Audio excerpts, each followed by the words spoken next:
Assalamualaikum warahmatullahi wabarakatuh. Perkenalkan, nama saya Salsabila Indriani dengan NIM 111119412. Dalam video kali ini saya akan menjelaskan cara mengolah data analisis regresi linier berganda dengan uji asumsi klasik menggunakan SPSS 26. Baik, langsung saja. Ini soal UTS yang diberikan Ibu Rizka. Di sini X1-nya ada tingkat religiusitas, X2-nya motivasi, X3-nya lingkungan kerja dan kinerja karyawan, variabel Y-nya. Baik, langsung saja kita masukkan ke SPSS 26 ke variabel view dulu. Seperti ini labelnya, ditulis tingkat religiusitas, X2-nya motivasi, X3-nya lingkungan kerja, Y-nya kinerja karyawan. Di measure kita klik scale ya, semuanya scale ke data view. Seperti ini jadinya.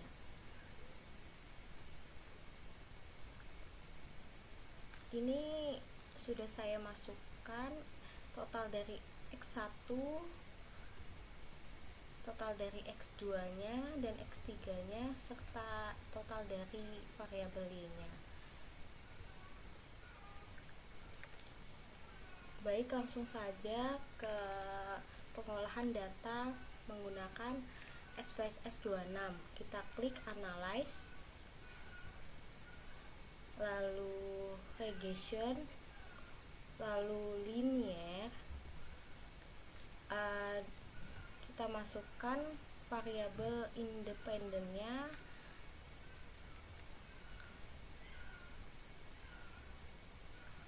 X2, X3, dependennya ke sini. Lalu kita klik statistik, model fit, terus deskriptif, terus kita checklist, collinearity, dialog list, lalu Durbin Watson, lalu klik continue. Yang kedua, selanjutnya ke plots. Untuk X-nya kita klik Jipret, masukkan ke sini, pindahin. Lalu untuk Y-nya Screenshot, pindahin ke sini. Terus kita centang histogram, kita checklist juga normal probability plot, continue. Terus kita klik save. Terus di bagian residual kita checklist understand widget, terus continue, terus option,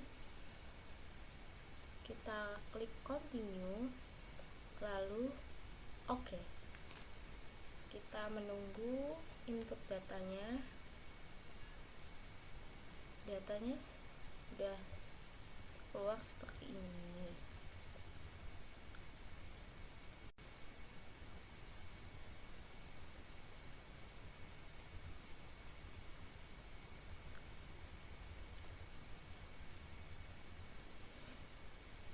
Lalu kita akan mencoba untuk uji sampel Kolmogorov-Smirnov. Kita klik analyze, lalu non parametric test, lalu Legacy dialog, lalu one sampel K min S, kita klik, kita masukkan yang bagian restnya saja, kita masukkan ke tes variable list, lalu kita checklist normal, lalu oke. Sudah keluar inputannya. Selanjutnya kita masukkan ke, pindahkan ke Word.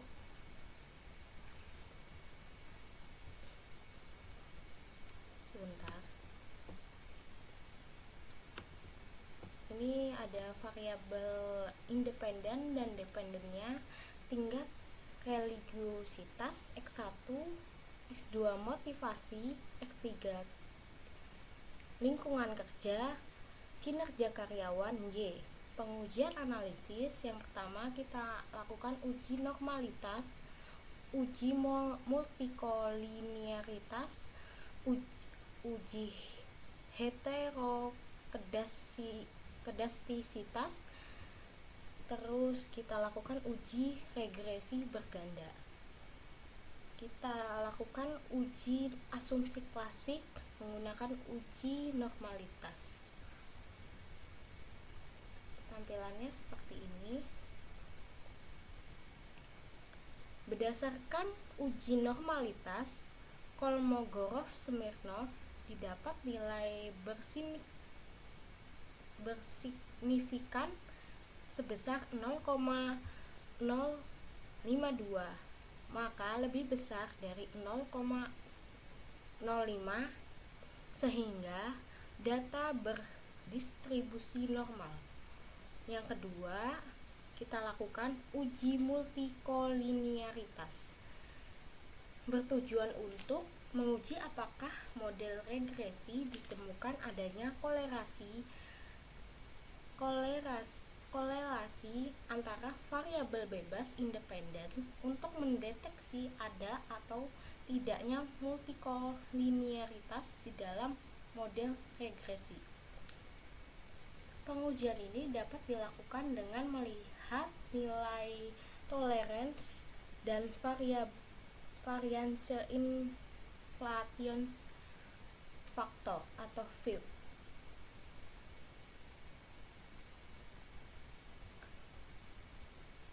Mari kita lihat di bagian conference.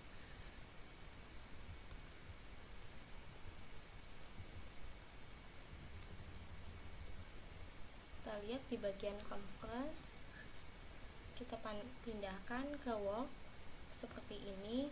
Ini sudah saya pindahkan.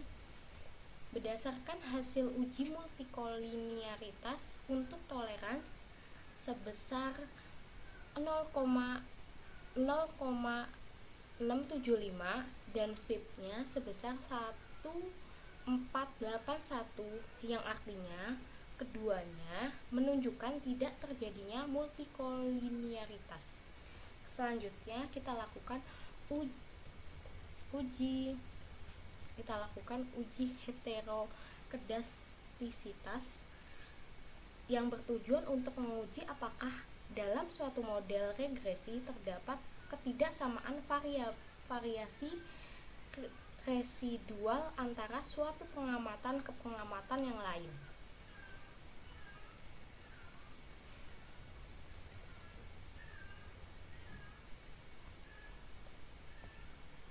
Kita lihat di outputnya.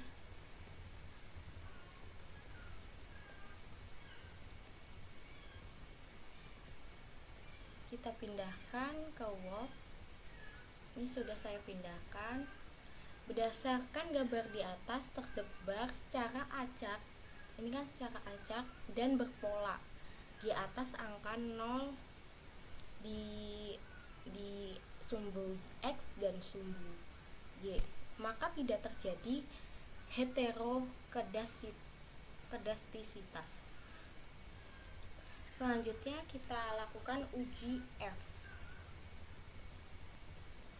Kita lihat di outputnya di bagian ANOVA.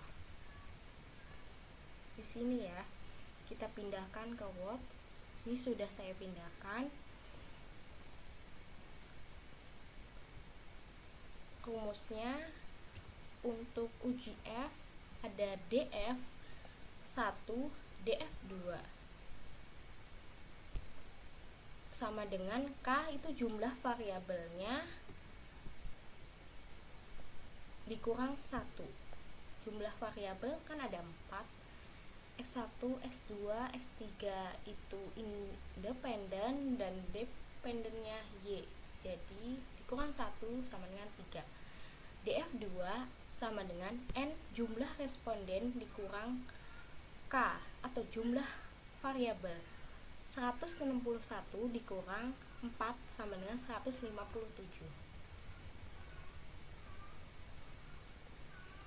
Ini kita lihat F hitungnya. Di sini F hitungnya 29,171.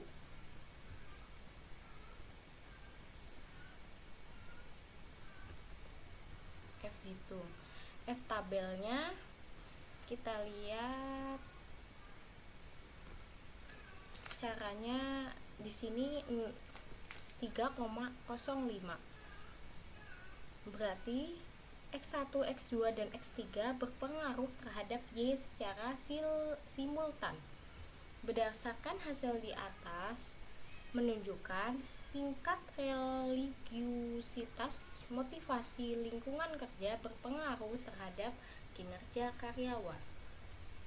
Selanjutnya kita lakukan uji T. Kita lihat dari confusion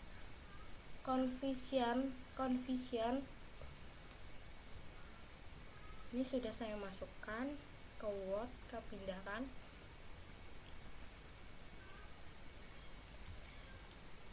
Ini T tabelnya 1,97.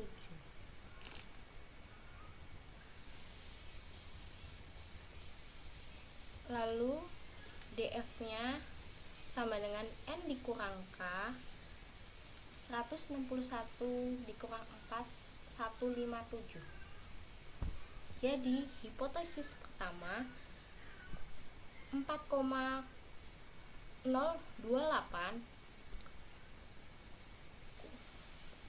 lebih besar dari 1,97. Berarti artinya berpengaruh terhadap Y secara parsial. Hipotesis 2 1,835 kurang dari 1,97. Artinya X2 tidak berpengaruh terhadap Y secara parsial. Ini kita lihat 1,97-nya itu dari T tabel. Hipotesis 3-nya 2,922 lebih besar dari 1,97. Artinya X3 tidak berpengaruh terhadap Y secara parsial. Selanjutnya kita lakukan conversion determinasi. Kita lihat di outputnya. Ini ya, kita pindahkan ke Word.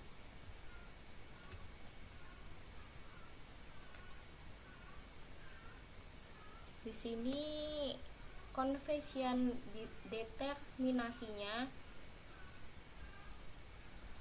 0,35 sama dengan R-nya berarti 35%, yang artinya 35% ini tingkat religiusitas motivasi lingkungan kerja berkontribusi berpengaruh terhadap kinerja karyawan. Selanjutnya kita lakukan persamaan regresi. Kita kembali lihat dari conversion yang ini ya.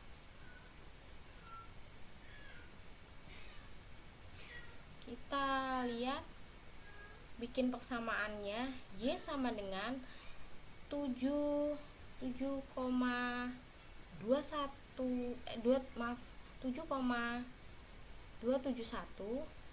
ditambah 0,347 X1 nya berarti kan X2 nya ditambah 0,188 X2 ditambah 0,191 X3.